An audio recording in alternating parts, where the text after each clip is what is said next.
ഹരിച്ചേട്ടൻ പറ, തിരുമേനി എഴുതിയിട്ടുള്ള പാട്ടുകൾ ഏറ്റവും ഫേവറേറ്റ് സോങ് ഏതാ ഹരിച്ചേട്ടൻ? ഒരുപാടുണ്ട്. ഞാൻ എന്റെ തുടക്കം തന്നെ അവിടെ നടന്നു പറഞ്ഞില്ല, ഞാൻ എന്ത് പറയാൻ ഇതിനൊക്കെ. എന്നാലും ഒരു സോങ്.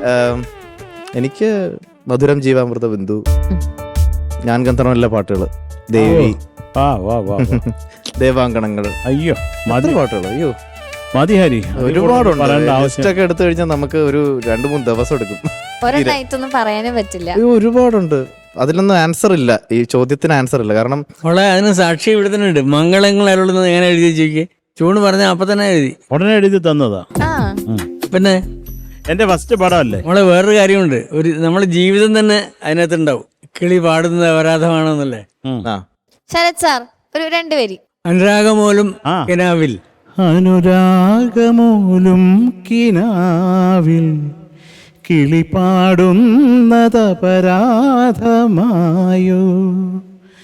ഇരുളിൽ വിതുമ്പുന്ന പൂവേ നീ വിടരുന്നതപരാധമായോ, ഈ മണ്ണിലെങ്ങുമേ ആലംബമില്ലയോ, ഈ വിണ്ണിനെങ്ങുമേ കാരുണ്യമില്ലയോ,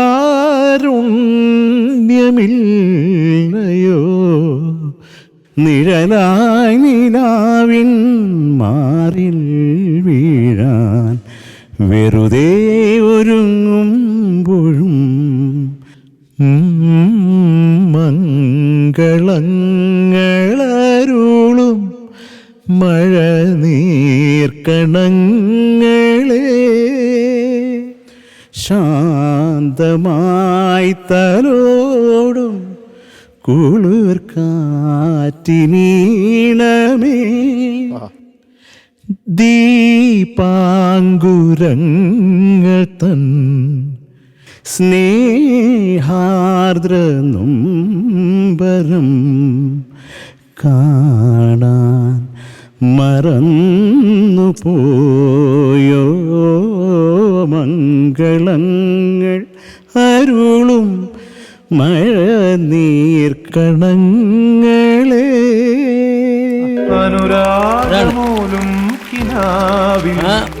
ഞങ്ങൾ രണ്ടുപേരും തമ്മിലുള്ള വ്യത്യാസം മാറി. പാട്ട് ചെയ്തു കഴിയുമ്പോഴേക്ക് ഞാനും ശരത് സാറും ഒരുമിച്ചായി, ഒരേ മനസ്സായി. അത് ഞാൻ പറയുന്ന അണ്ണാച്ചി എഴുതി അപ്പോഴും ഇതൊന്നും സമയം എടുത്തിട്ടുള്ളത് അല്ല. കാരണം നമ്മള് ഉള്ളിലുണ്ടാവണത് ആ വികാരം ഞങ്ങൾ രണ്ടുപേരുടെ ഉള്ളിലുണ്ട്. നമ്മളൊരു ട്യൂൺ പറയുമ്പോൾ അണ്ണാച്ചി മംഗളങ്ങളായാലും മഴ നീർക്കാണെങ്കിലേ പാടി നോക്കണം അണ്ണാച്ചി പറഞ്ഞു. അതാണ് എന്റെ അത്രേ ഉള്ളൂ, വെരി സിമ്പിൾ. ഇപ്പൊ നമ്മുടെ മനസ്സിലുണ്ടാവണം. ഇപ്പോഴും എനിക്ക് രോമാഞ്ചുണ്ട് ശരിക്ക്. പാടി തുടങ്ങിയപ്പോഴേ തിരുമേനി അതാണ് ജീവിതം. എന്റെ ജീവിതമാണ് ആ പാട്ടില്, അല്ലാതെ വെറുതെ ഇതെഴുതുന്നതല്ല. ആ പ്രണയവും ഇതൊക്കെ ഞാനും അനുഭവിച്ചത് തന്നെയാണ്. അല്ല, അതിന്റെ ഒരു ഇതുണ്ട് അണ്ണാച്ചി, ജീവനുണ്ട് അതില്, ആ വരികൾ. അത് പ്രത്യേകിച്ച് കിളി പാടുന്നത് അപരാധമായ അമ്മേ, അതിൽ എല്ലാം പോകും. എല്ലാ സംഭവം അതിനകത്തുണ്ട്. ഇപ്പൊ ആകാശദീപ് അതുപോലെ. അതെ, ഇവർ രണ്ടുപേരുടെ മനസ്സാണ് ഇങ്ങനെ പറന്നു പോകുന്ന രണ്ട് മനസ്സുകള്. ഇവിടെയായോ എന്ന് ചോദിച്ചോണ്ടിരിക്കുക അവര് തമ്മില്. ആകാശദീപം എങ്ങും ഉണരും ഇടമായോ, താരാഗണങ്ങൾ കുഞ്ഞുറങ്ങായോ എന്ന് ചോദിക്കുകയാണ്. കാരണം അവരെ ആകാശത്താണ്, പ്രണയത്തിന്റെ ആകാശത്താണ്. അതാണ് ജീവിതവും നമ്മുടെ വാക്കുകളും ആ ട്യൂണും സ്നേഹവും തമ്മിലും കൂടി ചേരുകയാണ്.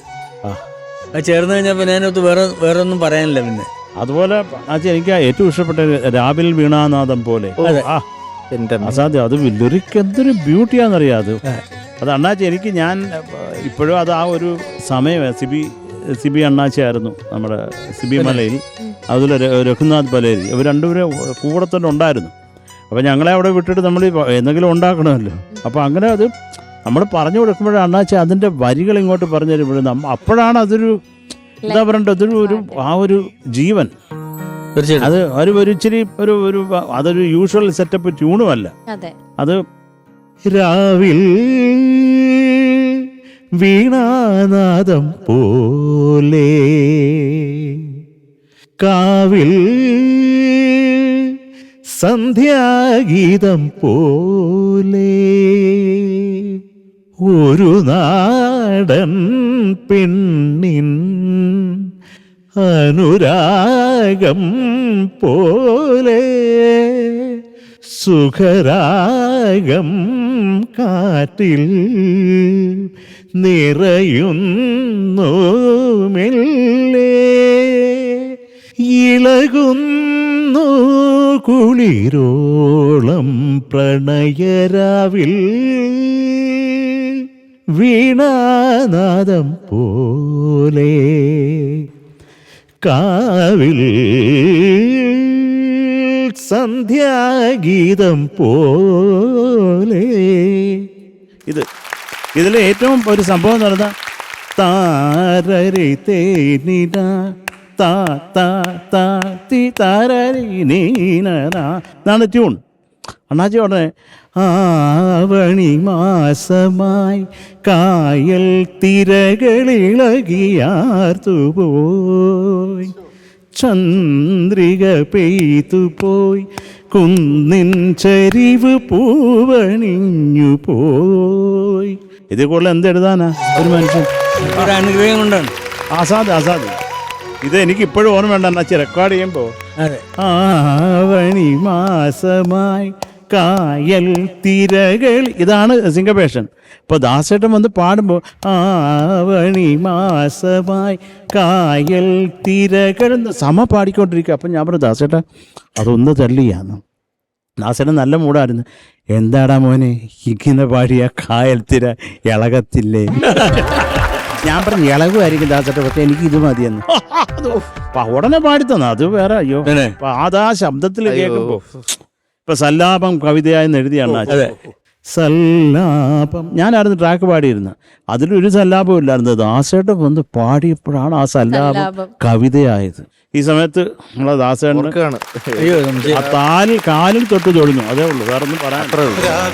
ഇല്ല, അതില് ആ ഇതിലെ ആദ്യത്തെ തില്ലാന പോലൊരു സാധനം നമ്മൾ ചെയ്തില്ല. താം തക തക്കിട്ട ധീം തക തക്കിട്ട തോ. അത് എണ്ണാച്ചി എഴുതി. പൊൻപദമിളകി വെൺതിര കുളിരവേ ചെന്തളിരിളകി മർമരമുതിരവേ താം തക തക്കിട്ട ധീം തക തക്കിട്ട തോം ആലോലം നിറമാടും പൂമാനം കളിപ്പന്തുമായി മനം പാടുന്നു താം തക്ക തക്കിട്ട ധീം തക്ക തക്കിട്ട ജം ജം. എല്ലാം 7, 8, 2, 4 കൂടെ ചേർന്നിട്ട് ഇത് കമ്പോസ് ചെയ്തോണ്ടിരിക്കുമ്പോഴാണ് ദാസേട്ടൻ വരുന്നത്. ഇടയ്ക്കൊരു 2, 4 കിടക്കട്ടെ. അതിനും അടിയായി അത് ദാസേട്ടനായിട്ട് അതിനും വഴക്കായി. ഇതെനിക്ക് ഈ ട്യൂൺ വരാഞ്ഞിട്ട് ഞാനതിപ്പോൾ പറഞ്ഞപ്പോൾ ഇങ്ങനെ ഒരു സംഭവം എന്ന് പറഞ്ഞിട്ട് ഞാൻ കുളിക്കാൻ കയറി. അപ്പോൾ അമ്മയുണ്ട്, എല്ലാവരും ഉണ്ട്. കുളിച്ചുകൊണ്ട് നിന്നപ്പോൾ കറക്റ്റ് ഉച്ചയിൽ സോപ്പിട്ടപ്പോൾ എനിക്ക് ഈ ട്യൂൺ വന്നു. അപ്പം നോക്കിയപ്പോൾ എനിക്കിത് അന്ന് വേറെ ഒന്നും ഇല്ല, ഇത് റെക്കോർഡ് ചെയ്ത് വെക്കണ്ടേ, ഒരു ടേപ്പ് റെക്കോർഡറുണ്ട്. പക്ഷെ ഞാൻ വളരെ ഒറ്റ ചെറിയൊരു ടവലിൽ നിൽക്കുക.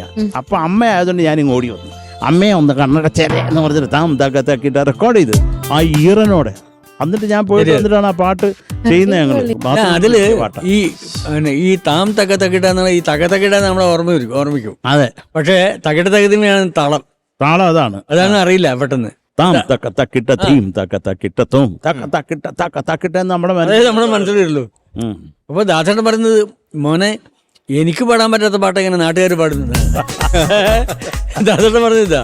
എന്നിട്ട് പുള്ളി ഇറങ്ങി മുറ്റത്ത് പോയി. ഞാൻ കൂടെ പോയി. ഞാൻ പറഞ്ഞു, ദാസേട്ടാ ആ പാവം കുട്ടിയുടെ ജീവിതം ചൊലഞ്ഞു പോയി, നിങ്ങൾ പോയാൽ. ഞാൻ പറഞ്ഞു, കാരണം ആദ്യത്തെ പാട്ട് തുടങ്ങുകയാണ്. ദാസേട്ടൻ ഉടക്കി പോയാൽ ഇയാൾ എന്താ ചെയ്യും? അത് ശരത്താണ് പേടിച്ചിട്ട് ഇങ്ങനെ മൂലക്ക് ഇരിക്കുക. ഒന്നും മിണ്ടാതെ ഞാനാണ് അന്ന് ധൈര്യമായിട്ട് ശരത്തിന്റെ ആളായിട്ട് പോയത്. ദാസേട്ടനെ തിരിച്ചു വിളിച്ചോണ്ടെന്നു. എന്നിട്ട് പുള്ളി ഇങ്ങനെ കൃത്യമായിട്ട് അത് അതുപോലെ അങ്ങ് പാടി. അത്രേ ഉള്ളൂ, നാളെ പിടിക്കാനൊന്നും പോയില്ല. ഇല്ല ദാസേട്ടൻ എന്നെ കണ്ടപ്പോൾ പറഞ്ഞതാ, മോനെ എടാ നീ ഒരു സാധനം എന്നെ പഠിപ്പിച്ചു തരുന്നുണ്ടെങ്കിൽ നീ എൻ്റെ ഗുരുവാ. അപ്പൊ നിനക്ക് എന്ത് വേണമെങ്കിലും എൻ്റെ അടുത്ത് പറയാനുള്ള ഒരു സ്വാതന്ത്ര്യം. നീ അതെടുക്കാതെ നീ അവിടെ തലയും ചൊറിഞ്ഞ് നടന്നാ എനിക്ക് ഓർമ്മയുണ്ട്. ഓക്കെ, അപ്പൊ ഒരു പാട്ടിന്റെ പിന്നിലുള്ള ഒരുപാട് കഥകളാണ് നമ്മളിപ്പോ കേട്ടോണ്ടിരുന്നത്. അപ്പൊ നമുക്ക് എന്തായാലും ഷാനിക്ക് എന്തെങ്കിലും ആലോചിച്ചോണ്ടിരിക്കണേ, അല്ല ഇവരെപ്പം നിർത്തും എന്നുള്ളതാണ് ഷാനിക്ക് ആലോചിക്കുന്നത്. അല്ല, ഇത് ഇങ്ങനെയുള്ള സന്ദർഭത്തിൽ അറിയണം ആൾക്കാർ. ഇങ്ങനെയുള്ളത് അറിയാൻ പറ്റില്ലല്ലോ. തീർച്ചയായിട്ടും ഞങ്ങൾ രണ്ടുപേരും ഇരിക്കുമ്പോഴേ മാത്രമേ ഇത് അറിയാൻ പറ്റുള്ളൂ. ലോകം പാട്ട് കേൾക്കുന്ന ദാസേട്ടനോട് വരണം. അതെ, അതിപ്പോ ഒന്നും വരത്തില്ലെന്ന് തോന്നുന്നു.